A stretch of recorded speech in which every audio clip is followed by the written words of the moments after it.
बिस्मिल्लाहिर्रहमानिर्रहीम। अस्सलाम वालेकुम दोस्तों, इस वीडियो में हम बात करने जा रहे हैं इंडियन आर्मी के मॉडर्नाइजेशन प्लान्स के हवाले से। जैसे कि आपको मैंने कुछ दिन पहले बता दिया था कि चाइनीज आर्मी ने इंडियन आर्मी के ऊपर हमला कर दिया है और उनके बॉर्डर्स की ट्रेस पासिंग कर रही है, और जिसके बाद इंडियन आर्मी उन्हें कुछ ज्यादा रिस्पॉन्स भी नहीं कर रही है। इससे ये एक सिचुएशन ही पैदा हो गई है इंडिया के अंदर के वो काफी ज्यादा वनरेबल स्टेट के तौर पर दुनिया के सामने हाजिर हो रहे हैं, और अब चाइनीज आर्मी का मूड भी नहीं लगता कि वो वापस चले जाएंगे, और यही लग रहा है कि वो यहीं पर रहने आए हैं 5-6 साल के लिए। और वो बहुत ज्यादा इंफ्रास्ट्रक्चर बना रहे हैं, अपने हेलीपैड बना रहे हैं, एयरपोर्ट्स बना रहे हैं, एयर बेसेस बना रहे हैं, यूं समझ लो हॉस्टल्स बना रहे हैं जिसमें सिपाही रहेंगे, जिसे बैरक्स कहते हैं। टैंक्स और इक्विपमेंट को प्रोक्योर करने के लिए भी बहुत सारी अरेंजमेंट्स कर रहे हैं, और चाइनीज आर्मी का एक पूरा थिएटर कमांड है जो सारी सिचुएशन को ऑब्जर्व कर रहा है। सो इंडियंस ने भी कुछ सोचा है कि हम इस थ्रेट को कैसे रिस्पॉन्स करेंगे और हमें क्या करना होगा आने वाले दिनों में इस पूरे चाइनीज थ्रेट को और अपनी नेशनल सिक्योरिटी को बढ़ाने के लिए और इस थ्रेट को कम करने के लिए। सो बेसिकली मोर और लेस इंडियंस को अपनी पावर ही बढ़ानी पड़ेगी। पावर कैसे बढ़ाएंगे? अपनी आर्मी को मॉडर्नाइज करेंगे और आर्मी के अंदर कुछ नई तब्दीलियां लाएंगे। वो क्या है, वो कैसे करने की सोच रहे हैं, आइए मिलकर डिस्कस करते हैं। इंडियन आर्मी इस वक्त 3 तरह की चीजों पर काम कर रही है। सबसे पहले वो अपनी वॉर डॉक्ट्रिन्स को रिव्यू कर रहे हैं कि उनकी डॉक्ट्रिन्स कौन कौन सी काम की है, कौन कौन सी बकवास है जिसे बाहर फेंकना है। दूसरी चीज जो कर रहे हैं वो रिव्यू, वो थिएटर कमांड्स बना रहे हैं, डिफरेंट वॉर थिएटर कमांड्स बना रहे हैं, और तमाम तरह डिपार्टमेंट जो लेफ्टिनेंट जनरल्स कमांड करते थे, जैसे कि कोर होती थी, लेफ्टिनेंट जनरल कमांड करता था, उन सबको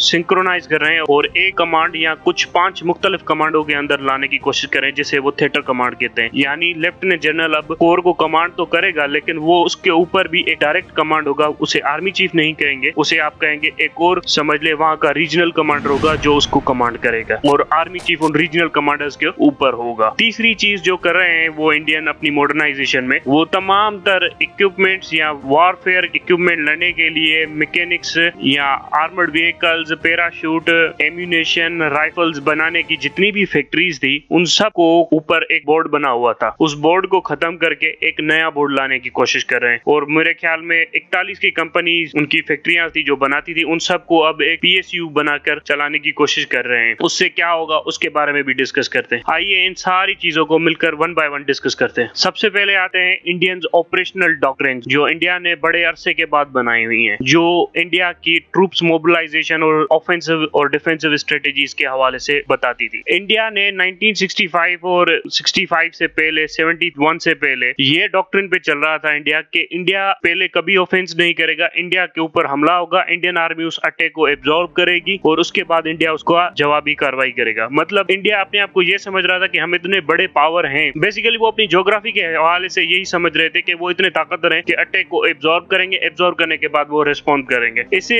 इंडिया ने बहुत सारी जंगों में अप्लाई किया। 62 में अप्लाई किया, फेल हो गए। 65 में पाकिस्तान के ऊपर अप्लाई करने की कोशिश की, वो सारे के सारे फेल हो गए, क्योंकि वो पाकिस्तान के ऊपर उनका ऑफेंसिव कुछ ज्यादा अच्छा नहीं था और वो पाकिस्तान को वो डैमेज नहीं कर सके जितना वो एक्सपेक्ट कर रहे थे। इसी तरह से इंडिया ने 71 में एक नई चीज डिस्कवर की कि इंटरनल डिस्टेबलाइजेशन करके मुल्क के अंदर उसके बाद अपने ऑफेंसिव लॉन्च करते हो तो आप ज्यादा अच्छे रिजल्ट्स करते हो। सो इंडिया ने अपनी डिफेंसिव स्ट्रेटेजी खत्म कर दी और ऑफेंसिव स्ट्रेटेजी की तरफ आ गया, पाकिस्तान की तरफ खास तौर पर। चाइना की तरफ इंडिया को हमेशा ये सेटिस्फिकेशन थी कि इसके ऊपर से जो हिमालयन माउंटेन लेयर गुजरती है, यहाँ से कुछ ज्यादा चाइनीज एडवांस नहीं हो सकता। सो चाइना से हमेशा इनको प्रोटेक्टिव रहा, लेकिन अरुणाचल प्रदेश और लद्दाख के मामले में इंडियंस काफी कॉशियस रहे और उनको पॉलिटिकल डील और डिप्लोमेटिक मींस के थ्रू एंगेज करते रहे चाइनीज को। सो वहां पर से उन्होंने ये थ्रेट डिप्लोमेसी के थ्रू खत्म कर दिया। लेकिन पाकिस्तान के हवाले से इन्होंने काफी ज्यादा तैयारियां की हुई थी। उनमें से एक डॉक्ट्रिन जो जनरल सुंदर जी ने बनाई थी, ब्रॉस्टेक्स। ब्रॉस्टेक्स एक एक्सरसाइज का नाम था जो 1986 से 87 के दौरान हुई थी, जिसमें आपने बड़ा वो फेमस जुमला सुना होगा जनरल जिया का, जिसने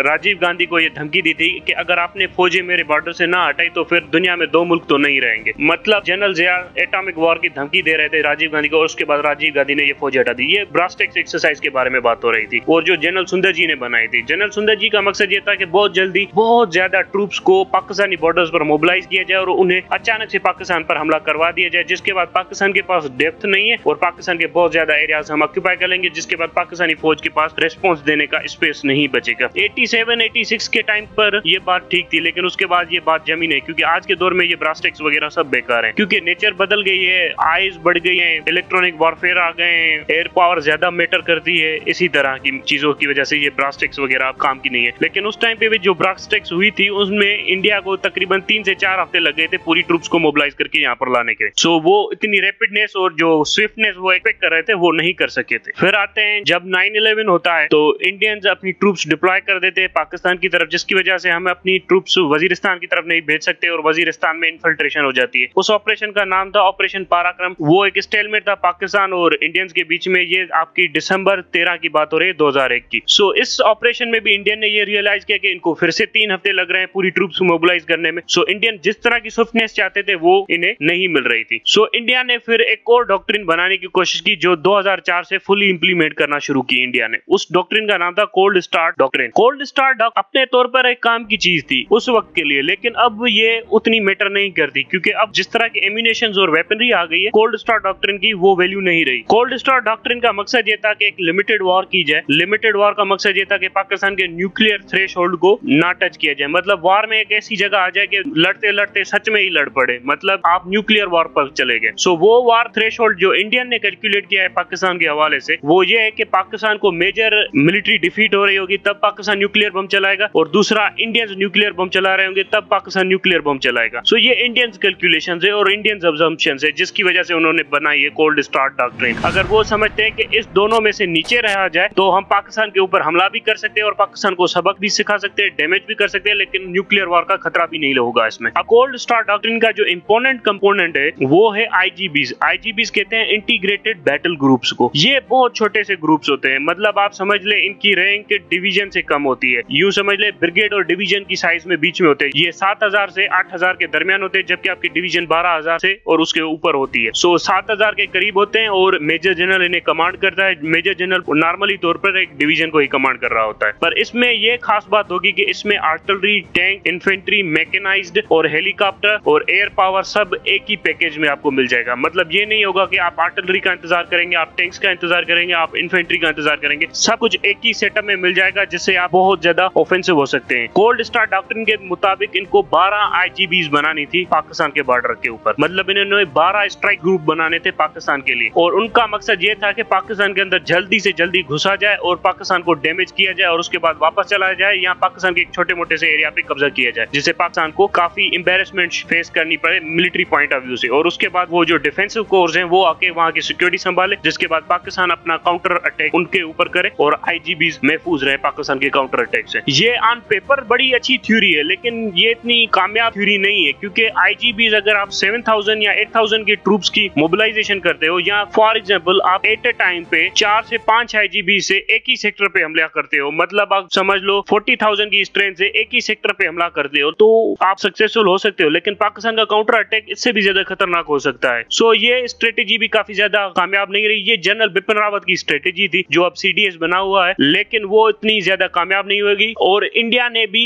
आईजीबीज पर इतना ज्यादा ध्यान नहीं दिया, क्योंकि ये 2004 में इनको बनाने थे, अब 2019 हो गए तब भी वो आईजीबीज ऑपरेशनल नहीं हुई। सो जनरल बिपिन रावत कह रहे हैं कि कोविड की वजह से नहीं हुई, और इनकी ऑपरेशनल होने में भी तकरीबन 2022 या 23 के करीब ऑपरेशनल होगी, और अब होंगी कि नहीं क्योंकि चाइना के साथ इनके फड़े बड़े पड़ गए। सो ये सारी की सारी अब वहां पर ही चली जाएंगी। पाकिस्तान ने इसे काउंटर करने के लिए नसर मिसाइल बना दिया था कि जहां पर भी आईजीबी होगी वहां पर हम टेक्टिकल न्यू फेंक देंगे। आईजीबी भी गई और इनकी डॉक्ट्रिन भी गई। बहरहाल आईजीबी का एक एडवांटेज था इंडियंस को, वो ये था कि जब उनकी सारी troops mobilisation cold start doctrine या दूसरी डॉक्ट्रिन थी ब्रास टैक्स में, उनमें उन्हें टाइम लग रहा था, तकरीबन 3 हफ्तों से ज्यादा लग रहा था रेस्पॉन्स करने के लिए। लेकिन आईजीबीज में ये 12 से 18 घंटों के अंदर या 18 से 36 घंटों के अंदर पाकिस्तान के ऊपर हमला कर सकते थे। ये एक टाइम लेवल का एडवांटेज था उनके पास। लेकिन पाकिस्तान की मोबिलाइजेशन काफी ज्यादा तेज है इनकी आईजीबी से भी, क्योंकि बॉर्डर हमारे पास बहुत करीब लगता है हमारी मेन छावनियों से, और दूसरा हमने बॉर्डर के करीब ही बहुत ज्यादा सेटलमेंट ट्रूप्स के लिए बना दिए। जब भी हमें कोई थ्रेट महसूस होता है तो हम ट्रूप्स को फॉरवर्ड डिप्लॉय कर देते हैं, और वहां पर हमने अच्छा खासा सेटअप बना लिया हुआ है। अब आते हैं जो इंडिया नेक्स्ट अपग्रेड करने की सोच रहा है, वो है थिएटर कमांड्स। यहाँ पर मैं आपको थोड़ी सी बता दूं कि इस वक्त तक जो इंडियन आर्मी की कमांड्स है वो 19 मिलिट्री कमांड्स के अंदर डिस्ट्रीब्यूट है, जिसमें से 17 सर्विस कमांड्स है, और जिसमें से 7 के करीब कमांड्स आपकी एयरफोर्स और नेवी के ऊपर है, और 3 नेवी की हैं। अगर आप 7 में से निकाल दे तो मतलब 4 एयरफोर्स की बन जाती हैं कमांड्स। इसे आप कहते हैं eastern command, western command, northern command, southern command, central command, ये सारी कमांड्स में डिस्ट्रीब्यूटेड है। और नेवी की तो 3 जो कमांड्स है, एक बंगाल की तरफ है, एक सेंटर की तरफ है और दूसरी पाकिस्तान की साइड की तरफ है। सो ये सारी की कमांड्स हैं जिसमें नेवी ऑपरेट करती है। और एयरफोर्स की 4 कमांड ईस्ट, वेस्ट, नॉर्थ और साउथ में डिस्ट्रीब्यूटेड है। और एक और कमांड है वो स्पेशलाइज्ड कमांड है जिसे फोर्स स्ट्रेटेजिक कमांड कहते हैं, जिसका मकसद ये होता है कि आपके न्यूक्लियर वेपन्स कंट्रोल करना। ये पाकिस्तान की स्ट्रेटेजिक कमांड जैसी ही एक कमांड है। और दो अलग कमांड्स हैं जो एडमिन और निकोबार आइलैंड से मुताबिक है। वो जो आपके आइलैंड आते हैं इंडिया के, उनके हवाले से एक अलग कमांड बनाई गई हुई है। अब इंडिया का प्लान ये है कि इन सारी कमांड्स को अंडर 5 और 4 थिएटर कमांड्स के अंदर तब्दील कर दिया जाए। इंडियंस ये चाहते हैं कि इनकी सारी कमांड्स अलग अलग पड़ी हुई है, इनमें कोऑर्डिनेशन नहीं है, कुछ समझ में नहीं आता कौन क्या खरीद रहा है, कौन क्या बेच रहा है। सो यहाँ पर यही प्लानिंग की गई है कि इनके लिए सिर्फ 4 से 5 सेंट्रल कमांड्स बनाई जाए, जिसे वो थिएटर कमांड कहते हैं, और उन्हीं के अंदर 2 से 3 लेफ्टिनेंट जनरल मिलकर काम करें। लेकिन इंडियन एयरफोर्स इससे डिसएग्री करती है। इंडियन एयरफोर्स कहती है कि 1 यूनिफाइड कमांड बनाई जाए और जिसमें सारे मिल बैठ कर बने, जिसमें सारे एयरफोर्स, नेवी और आर्मी के ऑफिसर्स बैठे और वो कमांड करने की कोशिश करें। इंडियन एयरफोर्स का जो प्लान है वो सारा का सारा है पेंटागन से लिया हुआ। पेंटागन की जैसे यूनिफाइड कमांड है वो वाली कमांड बनाने की कोशिश करें। ये डिसएग्रीमेंट्स है इनके कमांड स्ट्रक्चर के हवाले से। बहरहाल 5 थिएटर कमांड जो बनाने की सोच रहे हैं, अब वो कैसे बनाएंगे ये बहुत डिटेल में देखना पड़ेगा, क्योंकि उनकी 2 कमांडें तो पाकिस्तान के साथ लगती हैं, दूसरी 2 क्या चाइना के साथ लगाएंगे ये भी देखने की बात है। 2 कमांड जो पाकिस्तान के साथ लगती है, एक लगती है आपकी कश्मीर के साथ, दूसरी लगती है आपके पाकिस्तान के मेन बॉर्डर के साथ जो पंजाब और सिंध वाला है। अब इस कमांड बनाने के पीछे एक बड़ा सिंपल सा रीजन है। एक बार क्या हो कि इंडियन एयरफोर्स ने 22 अपाची हेलीकॉप्टर खरीद लिए, लेकिन इंडियन आर्मी को नहीं पता था कि इंडियन एयरफोर्स ने 22 अपाची हेलीकॉप्टर खरीद लिए। इंडियन आर्मी ने भी अलग से अमेरिका को ऑर्डर दे दिया कि हमें भी 6 अपाची हेलीकॉप्टर चाहिए, हालांकि एयरफोर्स के पास मौजूद थे। इससे इंडियन आर्मी ने अलग से वो हेलीकॉप्टर मंगवाए और बाद में जब इनको पता चला कि ये इनके पास भी अपाची हेलीकॉप्टर है, फिर इन दोनों को काफी एम्बैरेसमेंट फेस करनी पड़ी कि हम दोनों ने सेम ही ऑर्डर क्यों दिया। इसीलिए ये सारे की सारी कमांड्स को इकट्ठा करने की सोच रहे हैं। लेट्स सी ये कब तक बना सकते हैं और इन कमांड्स को बनाने में कितना वक्त लग जाता है इनको। ये थ्योरेटिकल काम बहुत ज्यादा अच्छा कर लेते हैं, इसके बाद इसके ऊपर इम्प्लीमेंटेशन का टाइम आता है ना, तो ये ऊपर नीचे दाएं बाएं हो जाते हैं और बहुत ज्यादा डिले करते हैं अपने प्रोजेक्ट्स को। अगर जो चीज आज करनी है वो 20 साल बाद ही इंप्लीमेंट होती है इनकी। ये बड़ा मसला है इंडियन आर्मी के साथ। अब आते हैं जो तीसरी मेजर अपग्रेड इंडियन आर्मी करने के बारे में सोच रही है। इंडियन आर्मी ने अपने ऑर्डिनेंस फैक्ट्री बोर्ड को चेंज करने का सोच लिया है। ऑर्डिनेंस फैक्ट्री बोर्ड एक ऑर्गेनाइजेशन है, मिनिस्ट्री ऑफ डिफेंस के अंदर आती है और मिनिस्ट्री ऑफ डिफेंस के मिनिस्ट्री ऑफ डिफेंस प्रोडक्शन के अंदर आती है। उसमें 41 के करीब फैक्ट्रीज हैं और 87,000 के करीब लोग काम करते हैं और वो इंडियन आर्मी का ऑर्डिनेंस, एम्यूनेशन, टैंक्स, पैराशूट्स और कपड़े, खाना पीना वगैरह, पैकिंग फूड वगैरह वो सब कुछ बनाते हैं। वो सारे वेरियस डिपार्टमेंट हैं। पर मसला यहाँ पर क्या आ रहा है इंडियन आर्मी को, जिसकी वजह से वो इन्हें बंद करने का और उन्हें री इन्वेंट करने का सोच रहे हैं। अब इसमें कुछ करप्शन भी हो सकती है, उसके बारे में मैं बाद में बात करूंगा। सबसे पहला मसला इंडियन आर्मी को ये आ रहा है कि इंडियन आर्मी ने कुछ ही टाइम पहले बुफोस गन्स का ऑर्डर दिया था इन ऑर्डिनेंस फैक्ट्री को। इन ऑर्डिनेंस फैक्ट्री ने वो ऑर्डर 2 साल डिले किया अपनी टाइम लिमिट से और बाद में जो ऑर्डर दिया भी वो 12 गन थी, जबकि इनसे मांगी गई थी 100 के करीब गन्स। सो एक तो टाइम कंज्यूमिंग थी, दूसरा डिले कर रहे थे, तीसरा एक्सपेंसिव था, चौथी वो क्वालिटी भी प्रोड्यूस नहीं कर रहे थे जो इंडियन आर्मी चाहती थी। सो यहाँ पर ये मसला हो रहा था इन ऑर्डिनेंस फैक्ट्री बोर्ड के साथ कि वो अपनी कमिटमेंट्स फुलफिल नहीं कर पा रही थी टाइम के ऊपर। सो इंडिया ने क्या किया है, इस सारे को 1 अक्टूबर से सारे ऑर्डिनेंस फैक्ट्री बोर्ड्स को डिसमेंटल कर दिया है और इन सबको प्राइवेटाइज कर दिया है। यूं समझ ले अब इंडियन गवर्नमेंट ये कहने की कोशिश करे कि प्राइवेटाइज तो नहीं किया हुआ, लेकिन हमने इनको अलग PSUs में बना दिया है। मोर और लेस ये आगे चलकर इनको प्राइवेटाइज ही करने वाले हैं और ये अलग कंट्रोवर्सी क्रिएट होने वाली है इंडिया के अंदर। राफेल से भी बड़ी कंट्रोवर्सी क्रिएट होने वाली है। अब ये जो ऑर्डिनेंस फैक्ट्री बोर्ड था ये 1787 से चल रहा था। ये मतलब समझ ले आपने बर्तानिया ने बनाया। अब इसको डिसमेंटल करके इसके अंदर जो नई चीजें लाई गई हैं वो है Munition India Limited, Armoured Vehicles Nigam Limited, Advance Weapon and Equipment India Limited, Troops Comfort India Limited, Yantra India Limited और Indian Optel Limited, Gliders India Limited. ये सारी की सारी इस तरह से डिजाइन की जा रही है कंपनियां जिसे प्राइवेटाइज किया जाता है ना किसी कंपनीज को। मतलब समझ ले आप इंडियन डिफेंस को अब प्राइवेटाइज किया जा रहा है। इससे ये एक्सपेक्ट किया जा रहा है कि इंडियन आर्मी को जो एम्यूनेशन की कमी होती है, बार बार एम्यूनेशन की कमी होती है, जो कारगिल वॉर में भी हमने देखा था कि इंडियन आर्मी को एम्यूनेशन की कमी हो रही थी, सो वो ये कम करने की कोशिश कर रहे हैं। इंडियन आर्मी को मैं यहाँ पर यह भी बता दूं, जब पाकिस्तान के साथ सीजफायर वायलेशंस कर रहे थे तो इंडियन आर्मी को भी बहुत ज्यादा एम्यूनेशन की कमी हो रही थी। फिर वो ये कर रहे थे कि दूसरी जगहों से बड़े एक्सपेंसिव रेट पे एम्यूनेशन बाय कर रहे थे। मैं एम्यूनेशन में आर्टिलरी शेल के हवाले से बात कर रहा हूँ और बुलेट्स के हवाले से बात कर रहा हूँ। फिर इंडियन आर्मी को काफी एक्सपेंसिव सी चीजें महंगी महंगी में मंगवानी पड़ रही थी और इन ऑर्डिनेंस फैक्ट्री ने तो सीधा सीधा जवाब ही दे दिया था कि भाई हमसे नहीं बनती, हमसे जितनी बनती है उतनी ही ले लो। सो अब इन सारों को डिसमेंटल करके ये PSUs बनाए जा रहे हैं। ये एक एक्सक्यूज दिया जा रहा है कि ये ऑर्डिनेंस फैक्ट्री सही नहीं काम कर रही थी इसलिए हम इनको डिसमेंटल करने जा रहे हैं। अब यहाँ पर एक दूसरी साइड है, एक तो वर्कर्स है, वो जो 87,000 वर्कर्स निकाले जाएंगे और प्राइवेट वर्कर्स रिक्रूट किए जाएंगे और वो आकर ये काम संभालेंगे। और दूसरे ये PSUs कौन से CEOs चलाएंगे और कौन से प्राइवेट पार्टनर्स चलाएंगे मिलके साथ, तो वो भी देखेंगे कि वो सारे मोदी और बीजेपी के तो नहीं होते। अब यहाँ पर देखें जंग का माहौल है और सियासत अंतर्धान वही अपना माल बनाने का चक्कर है कि सारी की सारी कंपनियों को बेचा जा रहा है ताकि दुनिया को दिखाया जा सके कि देखिए हम मॉडर्नाइजेशन कर रहे हैं, और बात पता चले कि ये सारे के सारे बीजेपी वालों को बेच दी गई है। ये इंडिया के अंदर बिल पहले से मौजूद था, लेकिन वह काफी कंट्रोवर्शियल था, इसकी वजह से इसके ऊपर काम नहीं हो रहा था। लेकिन अब इन्होंने कर दिया है क्योंकि इनको पता है चाइना का डर है, डेस्परेशन है, और डेस्परेशन में कौम हर बात मान जाएगी। जैसे अमेरिका ने 9/11 के बाद डेस्परेशन शो की और कौम ने सब मान लिया, अब यही डेस्परेशन में कौम इनकी ये बात भी मान लेगी। अब इस सारी डिस्कशन को सम अप कर लेते हैं। ये जितनी भी अरेंजमेंट्स इंडियन कर रहे हैं ना, ये ऑन पेपर है, और इनको इन सारी अरेंजमेंट्स को एग्जीक्यूट करते हुए फॉर एग्जाम्पल आईजीबीस की एग्जीक्यूशन 2022 में हो जाएगी, और बाकी जो थिएटर कमांड्स है वगैरह वगैरह ये सारे बनाने के लिए इनको कम से कम 10 से 15 साल का वक्त चाहिए। अब 10 से 15 साल का वक्त इनके पास है, ये बड़ा क्वेश्चन है कि 10 से 15 साल का इंडियन आर्मी के पास वक्त है, और ये खुद को बार बार यही दिखाने के लिए कि हम मॉडर्नाइजेशन कर रहे हैं, यही साबित कर रहे हैं कि हम इस वक्त कमजोर हैं और वीक स्टेट पे हैं। अब अगर चाइना का मूड बिगड़ा और चाइना ने इनकी धुलाई कर दी, फिर ये क्या करेंगे?